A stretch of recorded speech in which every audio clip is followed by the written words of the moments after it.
இப்போ நம்ம மெயின் சர்வரையே தொடாமல் டேட்டாஸோடு போராடிக்கிட்டு இருக்கிறது தான் சிவனை உச்சரிக்காமல் சிவமந்திரம் சொல்லாமல் மற்ற மந்திரங்களை மட்டும் உச்சரித்து பலன் வரவில்லையே என்று புலம்புவோர் அத்தனை பேர் கதை அதான். இப்போ பொதுவாக மக்கள் என்கிட்ட ஏதாவது ஒரு பிரச்சனையை சொல்லி புலம்புனாங்கன்னா நான் கேள்வி கேட்குறது, நீங்கள் என்ன மந்திர உபாசனை பண்ணுறீங்க அப்படின்னு கேட்பேன். அதுலேருந்து பெரும்பாலும் கண்டுபிடிச்சிருவேன். சரி, அதுக்கு மேலேன்னு சொன்னால், சரி உங்கள் பூஜை அறையை காட்டுங்க.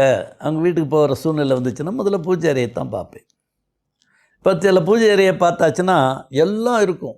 விநாயகர் இருப்பார், எத்தனையோ மகான்கள் படம் எல்லாம் இருக்கும்.